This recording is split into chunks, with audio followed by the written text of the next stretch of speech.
경영학 원론 4강 3차 시 수업 시작하도록 하겠습니다. 앞에 차시에서 우리는 경영자의 기능에 대해서 좀 집중했습니다. 특히 계획에 대해서 보았습니다. 나머지 기능이 뭐였죠? 조직, 지휘, 통제 이렇게 되어 있습니다. 세 가지 기능을 조금 공부해 보도록 하겠습니다. 조직화의 중요성입니다. 조직이라는 것은 작업, 사람, 그리고 기타 자원을 조직하는 것. 이게 이제 조직화 그렇긴 한데 영어로 하면 organization을 organizing 하는 건데 그 행위는 arranging 하는 겁니다. arranging. 이제 배치하는 과정인 거죠. 앨런 머스크의 테슬라 같은 경우도 좀 우리가 상상만도 하기 어려운 일들을 실제로 비즈니스로 수행하고 거기서 심지어 프로핏을 만들어내고 있는 거죠. 이게 어떻게 가능할까요? 자원과 사람을 적정하게 배분하기 때문에 가능합니다. 우리 회사의 멤버가 200명이다라고 합시다. 그 200명이 아무런 조직화되어 있지 않다고 하면 내가 무엇을 해야 되고 나의 역할은 무엇이고 나는 어디에서 일을 하고 나 하는 것에 대해서 아무런 개념이 없고 몰라요. 우왕좌왕할 뿐이죠. 그리고 우리가 갖고 있는 자원이 얼마이든 간에 그것들을 어디에 얼마큼 써야 될지 모르면 어디에 배치할지를 모르면 사실은 그 돈도 낭비되기 쉽습니다. 그래서 자원과 사람이 각자가 할 일을 알고 조직의 목표를 달성하기 위해서 일사불란하게 움직이려고 하면 arranging 돼야 되는 거죠. 그래서 이걸 organizing, 조직화, 조직이라고 얘기하는 겁니다. 조직화의 이점은 효율적 업무 수행을 위해서 굉장히 필수적인 거죠. 효율성을 위해서 필요합니다. 직원들 사이의 조화, 협력을 하려면 내가 무엇을 하는지 알아야 되는 거죠. 직원 간 협력과 소통을 증진하면서 시너지 효과를 창출하고 팀워크에 기여를 합니다. 이 오거나이징이 안 돼 있는 조직과 오거나이징이 잘 돼 있는 조직은 팀원 간의 협력의 메커니즘이 다릅니다. 그 다음 리소스죠. 사람, 시간, 돈, 이런 것들을 어떻게 배분할지에 대한 방안입니다. 인력, 예산, 시간 등을 자원을 효율적으로 배분하고 생산성을 높이고 낭비를 줄이는 과정. 그렇죠. 이게 조직화의 이점입니다. 그 다음, 내가 뭘 할지 아는 것, 업무의 명확한 책임과 권한을 설정하는 것. 각 구성원이 역할과 책임을 명확하게 알고 또 효율성을 높이고 책임감을 강화시킬 수 있습니다. 그리고 어떤 결과에 대해서 이건 누가 했어? 라고 물어볼 수 있는 거죠. responsibility에 대한 그런 기본 배경이 됩니다. 자, 그런 것들이 조직화의 이점이고요. 이 조직은 매우 중요한 파트이기 때문에 제가 별도의 챕터로 떼서 공부합니다. 이번 학기의 구성이 어떻게 되어 있었죠? 크게는 비즈니스와 매니지먼트로 되어 있었죠. 지금 이제 비즈니스와 매니지먼트 기초에 대해서 공부를 하고 있는 거고 상반기, 하반기에 가면 이제 실제 실행 부분에 대해서 경영 관리의 실제에 대해서 공부를 하는데 그 첫 번째 챕터 9이 바로 오거나이징. 그죠? 비즈니스에 대한 오거나이징에 대한 조직에 관련된 얘기입니다. 그 챕터에 대해서 자세하게 살펴보도록 하겠습니다. 자, 플래닝을 했어요. 계획을 세웠어요. 그리고 우리가 갖고 있는 자원과 시간과 그죠? 인력과 돈을 다 이제 적절하게 배치를 했어. 오가다징을 했어. 이제 준비가 된 거죠. 실행의 준비가 된 겁니다. 자, 그러면 이제 비즈니스를 수행을 합니다. doing 하는 거죠. 실제로 doing 과정에서 필요한 게 이 매니저의 리더십 역할입니다. 리딩, 지휘는 사람들이, 조직의 구성원들이 조직의 목표를 달성하기 위해서 일을 하도록 모티베이션, 동기를 부여하는 과정입니다. 여러분들, 다른 사람이 내 마음처럼 움직여주나요? 그렇죠? 모든 사람들은 생각이 다르고 목표가 다르기 때문에 내가 이 회사를 이런 목표를 세워서 설립을 했어요. 자, 그러면 혼자 할 수 없으니까 사람들을 모아서 하는데 이 사람들이 다 나 같은 마음으로 한 개의 목표를 위해서 일사불란하게 쫙 움직여주는 것은 거의 불가능에 가까울 만큼 어려운 일입니다. 사람의 사람 마음속을 모른다는 거잖아요. 그죠? 그러므로 이 조직이 한계 목표로 잘 효율적으로 효과적으로 움직여지려고 하면 뭔가 역할이 있어야 된다. 그게 매니저의 중요한 기능이다. 뭐다? 동기부여, 모티베이션 시키는 기능이라는 겁니다. 인스파이어링하고 방향을 위해서 다 같이 뛸 수 있도록 으쌰으쌰 해줄 수 있는 그 기능인 거죠. 이 모티베이션 역할, 리딩 역할을 잘하는 매니저와 못하는 매니저는 굉장히 차이가 납니다. 그 조직의 문화, 사기, 그죠? 모랄 이런 것들이 굉장히 차이가 나죠. 그래서 이 경영자가 중요한 겁니다.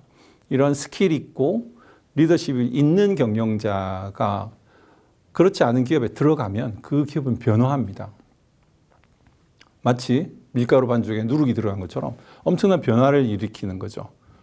이건 되게 중요한 스킬이고 테크닉이기도 해요. 오늘 타고난 부분도 있지만 사실은 트레이닝을 통해서 개발될 수 있는 부분입니다. 리더십. 자, 그렇게 해서 이 리더십이 있는 리더가 지휘를 하게 될 경우, 자, 결과는 어떻게 되나요? 비전과 목표가 전달이 됩니다. 구성원들에게 명확하게 전달되고 구성원들이 목표 달성을 위해서 자발적으로 참여하도록 동기를 부여하는 역할을 합니다. 우리가 리더십도 별도 챕터, 특히 모티베이션과 리더십 너무 중요하기 때문에 우리가 파운데이션, 경영학 원론의 기본 파운데이션을 상반기에서 심지어 2개 챕터를 빼서 공부할 정도로 중요하다는 거죠. 모티베이션 그리고 리더십 2개 챕터로 공부하겠습니다. 핵심은 무엇인가? 자발성이에요. 억지로 끌고 갈 수 없다. 목줄에서 이렇게 이거 안 되죠. 사람은 그게 안 됩니다. 그래서 회사의 목표를 달성하는 데 있어서 끌고 갈 수 없어요. 절대 불가능합니다. 그럼 어떻게? 이 구성원들이 내가 하고 싶어서 자발적으로 willingness, 그지? 이건 내가 하고 싶은 거야. 누가 시켜서 하는 게 아니야. 라고 만들어주는 역할입니다. 굉장히 어렵지만 굉장히 고난도의 테크닉이지만 사실은 이걸 할 수 있어야지 경영자가 중요한 세 번째 기능을 감당하는 것이다 라고 보는 거죠. 이게 잘 될 때 어떤 결과가 있나요? 구성원이 동기부여되고 협력이 일어납니다. 조직 문화가 바뀌는 거죠. 구성원 간 협력을 이끌어내고 팀워크가 강화되고 조직의 목표 달성을 위해서 시너지 효과가 만들어집니다. 중요하죠. 계획도 중요하다고 얘기했지만 이 지휘, 리더십도 동기부여하는 거 너무너무 중요합니다. 중요하지 않은 게 없긴 하네요. 자, 이거 너무 중요해서 챕터 5, 챕터 6 두 개를 떼서 동기부여와 리더십으로 별도로 집중적으로 공부를 해보도록 하죠. 자, 그러면 오늘 남은 시간을 뭘 공부하느냐? 통제, 컨트롤링 부분을 공부해 보도록 하겠습니다. 자, 이 조직 목표를 달성하고 조직 문화를 개선하고 이 회사가 바른 방향으로 갈 수 있도록 하는 그런 역할 중에 마지막 단계이기도 하지만 또 중요한 단계입니다. 통제는.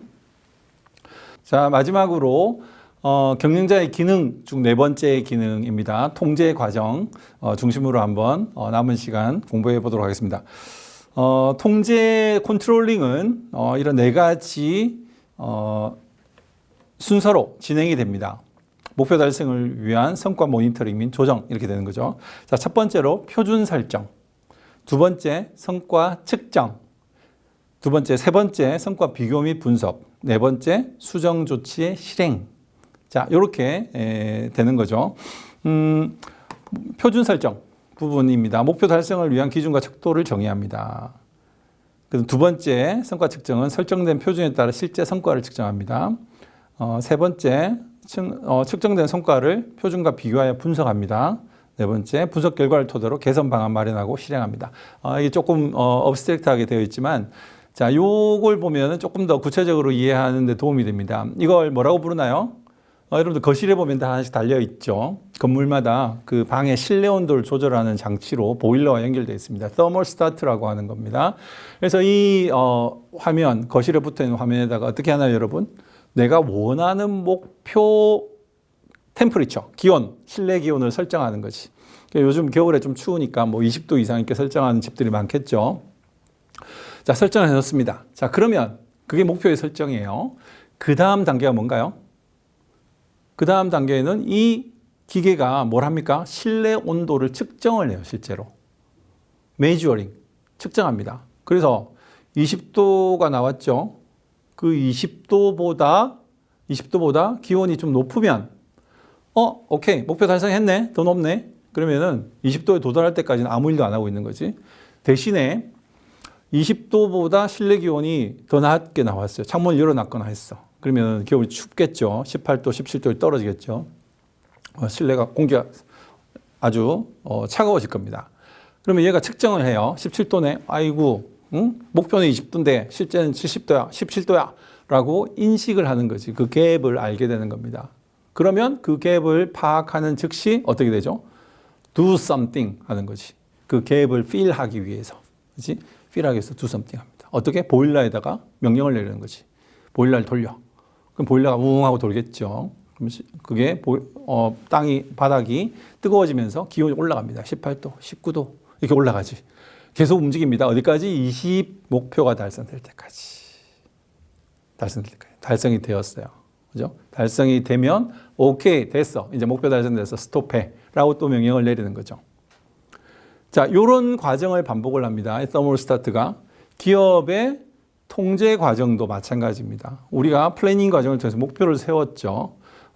그것으로 실제 실행 do를 하니까 그죠? 임플리멘테이션을 하면은 do를 하면 결과가 나오겠죠. 그 실행한 퍼포먼스가 나옵니다. 퍼포먼스와 우리의 계획 두 개를 비교하는 겁니다. 일정 시간이 지났어. 자, 이제 실행을 평가할 단계가 되었어. 그러면 이제 평가하는 거죠. measurement 하는 겁니다. plan, objective 또는 goal에 대해서 실제 퍼포먼스를 비교를 해서 measure 하는 거죠. 실제 퍼포먼스를 평가하는 거 중요하고요. 그 다음에 그것과 목표를 비교하는 것 중요합니다. 그래서 그 갭을 파악이 되었어. 만약에 목표를 초과 달성할 수 있지. 그럼 잘했다. 박수 쳐주면 되고, 오케이. 목표 달성했어. 아무것도 안 할 수 있어요. 이걸 스테이터스 퀘어. 아무것도 안 한다고 합니다. 그렇지만 만약에 그 갭이 있고 크다. 그러면 어떻게 해야 돼요? 뭔가 해야 되는 거지. do something 해야. 그게 바로 corrective action이라고 합니다. 변화를 시키는 거죠. 뭘 해야 되는지, 어떻게 해야지 목표를 달성할지, 그걸 찾아서 앞으로 뭘 할지를 구체적으로 정하고 또 실행을 하는 겁니다. 그 갭을 이렇게 하기 위해서. 언제까지? 목표 달성될 때까지. 목표 달성되면 오케이. 자, 그 과정을 반복을 하는 거죠. 그게 앞에 나왔던 요겁니다. 통제 과정이 되겠습니다. 목표 달성을 위해서 기준과 속도를 정하고요. 생산성을 높이기 위해서 목표를 정하고 이런 구체적인 지표를 설정합니다. 플래닝 단계에서 나오는 거죠. 그 다음 실제 목표, 생산성 목표 달성률, 매출액, 이익 등을 측정, measure 하는 거죠. 자, 그 다음에 비교 분석을 합니다. 생산성 목표 달성률이 예상보다 낮아. 그러면 그 원인을 분석해서 그 갭을 찾아내는 거죠. 그 다음에 do something 하는 겁니다. 생산성 향상을 위해서 새로운 장비를 도입하거나 작업 방식을 개선해서 그 목표 달성할 때까지 개선해 나가는 거지. 수정 조치, corrective action 하는 거. 이게 통제입니다. 이 통제가 왜 중요한가를 그림을 그려서 한번 다시 설명해 볼게요. 자, 우리는 여기에 있고 목표가 여기 있습니다. 목표를 달성해야 되잖아요. 그죠? 우리 가야 되겠죠. 쭉 해야 될 일들. 이게 다 태스크, 기간별 태스크가 되어 가지고 이걸 쭉 체계적으로 수행하고 게으르지 않게 작은 목표들을 달성하다 보면 이 큰 목표에 도달하게 되는 거지. 자, 이게 우리의 이니셜 플랜입니다. 그렇게 됐으면 참 좋겠죠. 자, 그런데 이런 일이 발생을 하죠. 우리가 원치 않게 실제 어떤 일이 벌어집니까? 잘못된 길로 가고. 자, 이걸 만약에 내버려 두면 다행히도 목표대로 쭉 가고 있으면 정말 좋지만 잘못된 길로 가고 있다고 한번 가정을 해봅시다. 이걸 내버려 두면 어떻게 되나요? 계속 이 길로 가겠죠. 자, 처음에는 이 갭이 커 보이지 않습니다. 괜찮아 보이고 이 정도면 뭐 오케이. 내버려둬 할 수 있지만 더 길게 보면 목표와 전혀 다른 지난번에도 한번 설명했죠. 하늘에 별이 두 개가 있어요. 굉장히 붙어 보이지만 사실 이 사이는 몇 수십만, 몇 백만 광년이 떨어진 거리일 수 있어요. 우리가 가까워 보이는 이유는 너무 멀기 때문에 그런 거지. 너무 멀어서 그 각도가 작아 보이지만 실제로는 엄청나게 이 거리는 엄청난 거로. 목표를 달성할 수 없을 뿐만 아니고 전혀 잘못된 회사가 망하는 길로 갈 수도 있다라는 거지. 자, 그러므로 이건 되게 주의해야 되는 상황이 되는 거죠. 뭐 이런 방향으로 또 갈 수도 있겠어요. 그죠? 이런 방향으로. 이런 방향으로 좀 가고 있는 걸 수 있어. 모르겠어요. 그렇지만 목표 달성은 굉장히 어려운 상황이 됩니다. 이럴 때 뭐가 필요하다? 이 가이드라인. 통제, 컨트롤링 프레임워크가 필요하다는 겁니다. 어떻게 생겼냐면 이렇게 생겼어요. 그림을 그리자면 이렇게 생겼어요. 이렇게 생겼습니다. 그래서 어떤 효율을 주냐, 어떤 효과를 주냐 하면은 자, 우리가 지금 하고 있는 게 이런 실수를 저지르고 있다는 거죠. 자, 이쪽으로 가고 있다. 내버려두면 엉뚱한 데로 가고 끝나버린다. 그래서 어떻게 한다? 주기적으로, 정기적으로 목표 대비 성과 측정을 한다라는 거죠. 목표는 여기 있고요. 목표는 뭐죠? 이거죠. 이 길이 목표의 길이고 실제 매주어 해보니까 이쪽으로 가고 있는 거지. 이 두 개의 갭이 발견되는 겁니다. This is objective goal이고 This is performance, actual performance. 이 두 개가 갭이 생겼어요. 이걸 파악하는 게 통제의 핵심입니다. 마치 거실에 있는 더멀스타트가 목표를 그 모니터에 가지고 있고 그리고 항상 기온을 체크하는 것처럼 그런 방식이죠. 주기적으로 체크를 합니다. 자, 그래서 요 일정 기간이 지났어요. 그러면 여기 이 길이 아닌 게요. 이 길이 아니네. 그럼 어떻게 해야지?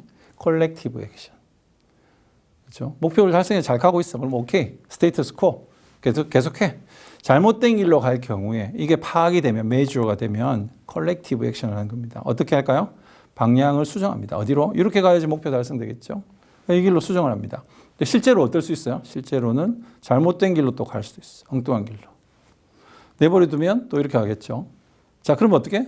그 다음 단계에서 또 측정을 합니다. 목표와 실제 퍼포먼스의 갭이 뭔지를 측정하죠. 목표를 잘 가고 있으면 오케이, 스테이터스 코. 아니고 잘못된 길로 가면 corrective action, do something 하는 거죠. 여기에서 한번 체크해 줘야 되는 겁니다. 체크해 줘. 그래서 너는 일로 가고 있어. 내버려두면 안 돼.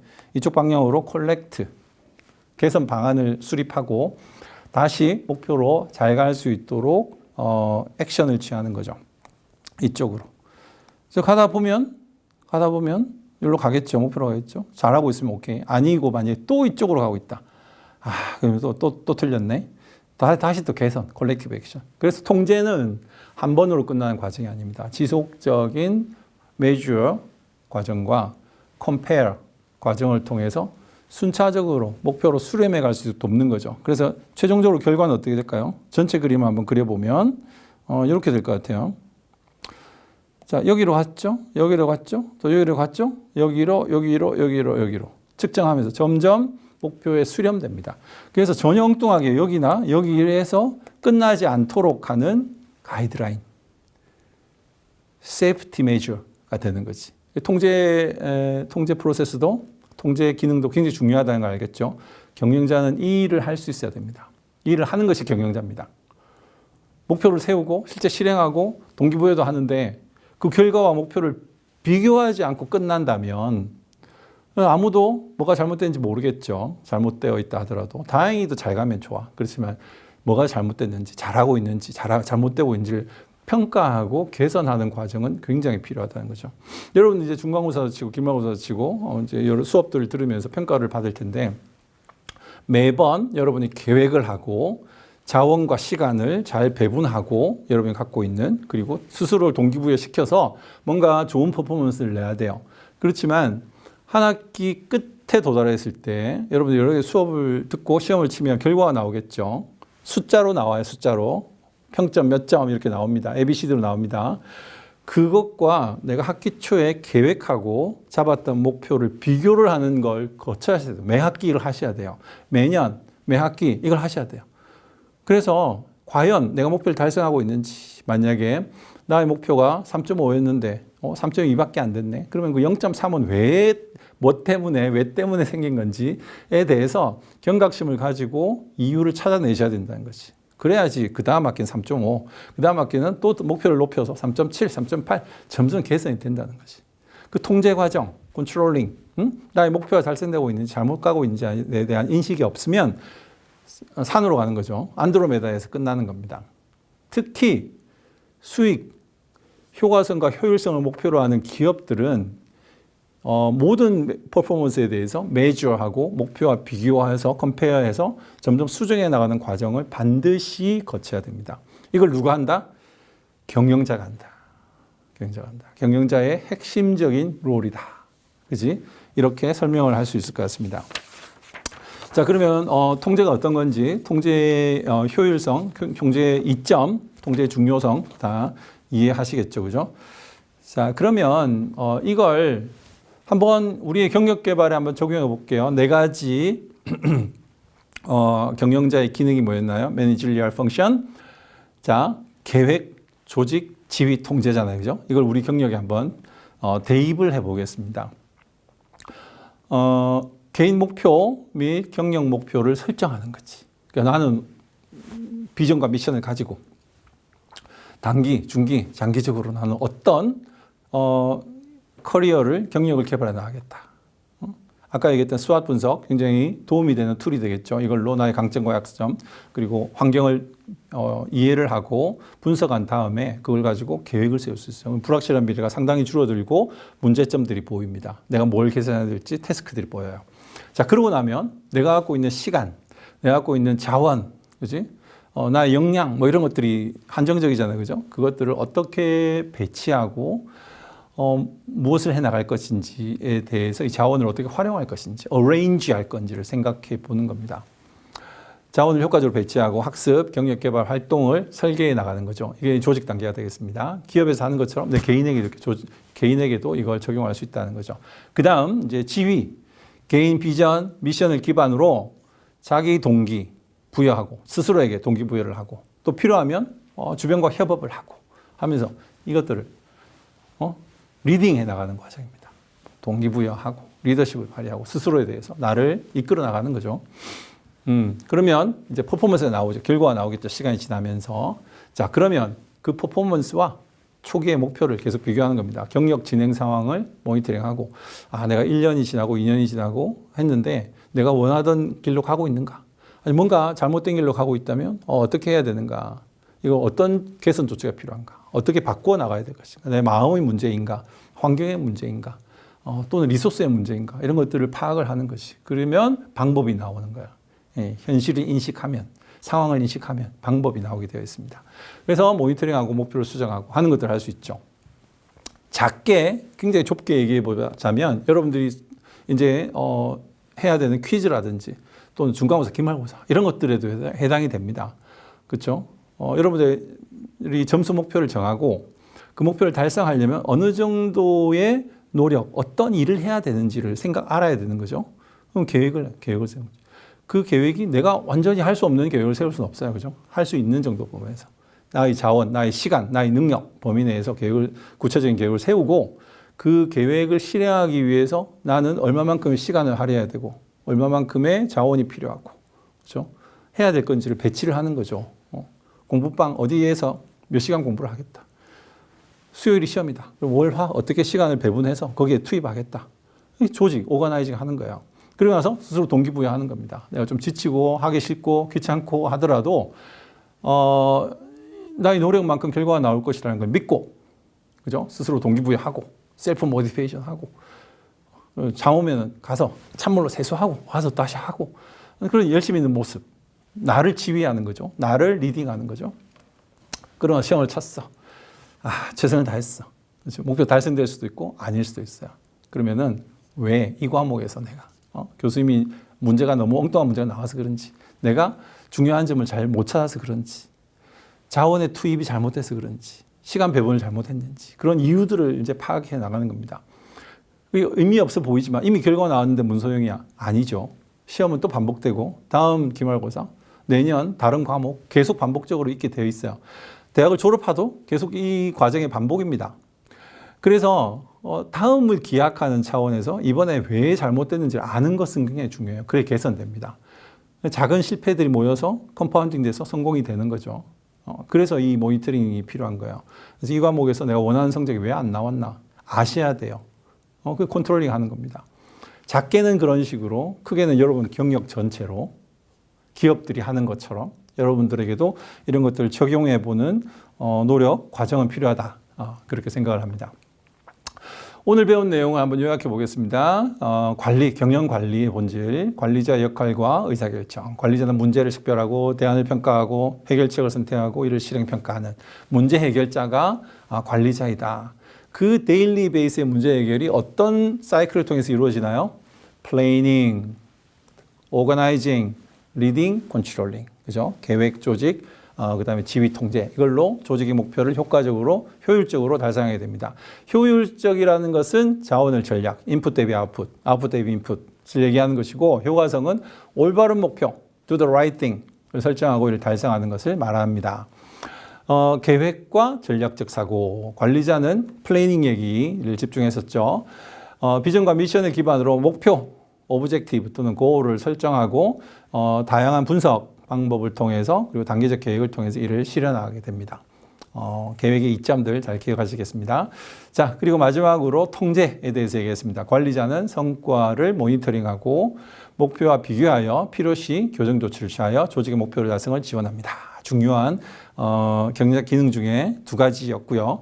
중간에 나왔던 조직과 지휘 부분 또 살짝 언급을 했지만 너무 중요하기 때문에 별도의 챕터로 모티베이션과 리더십은 5, 6장, 그 다음에 오가나이제이션은 9장에서 따로 떼서 이 경영자의 기능에 대해서 자세히 살펴보도록 하겠습니다. 자, 마지막으로 생각해 볼 문제입니다. 이번 챕터를 공부하고 첫 번째 질문으로 4가지 경영 관리 기능을 개인의 삶에, 개인의 영역에 어떻게 적용할 수 있을까요? 아까 여러분의 경력 개발 또는 뭐 중간고사, 기말고사 그런 이벤트들을 여러분들이 맞닥뜨렸을 때 이런 경영 관리 기능을 적용하면 굉장히 효율적으로 효과적으로 좋은 결과들을 만들어낼 수 있고 개선해 나갈 수 있어요. 도움이 되죠. 이런 상황뿐만 아니고 다양한 시츄에이션들이 있을 수 있어요. 자, 우리 4가지 경영 관리 기능, 우리가 경영학을 배웠다 하면 이건 기본이잖아요. 자, 이걸 아는 사람이 과연 어떻게 시스테매틱하게, 그렇죠? 체계적으로 이런 일들을 풀어나가는데 이 경영 관리의 기본을 활용할 수 있을 것인가? 다양한 분야들이 무엇이 있을 것인가? 생각해 볼 수 있겠습니다. 자, 그 다음 효과성과 효율성에 관련된 얘기입니다. 효율적이지만 효과적이지 않은 사례가 있겠고요. 반대로 효과적이지만 효율적이지 않은 사례가 있겠습니다. 이 균형을 잡는 것이 필요한데 이를 해결하기 위해서 어떤 접근법들이 있을까요? 그런 사례들도 생각해보고 이런 경우에는 어떻게 하는 게 더 낫겠다. 이래야지 더 제대로 된 경영 관리다라고 생각할 수 있을까요? 그렇죠? 그런 상황들을 한번 다양한 상황들을 상상해보고 또 문제 해결 방식으로 한번 접근해 보시면 도움이 많이 될 것 같습니다. 자, 수고하셨고요. 그러면 오늘 4강은 여기서 마치도록 하겠습니다.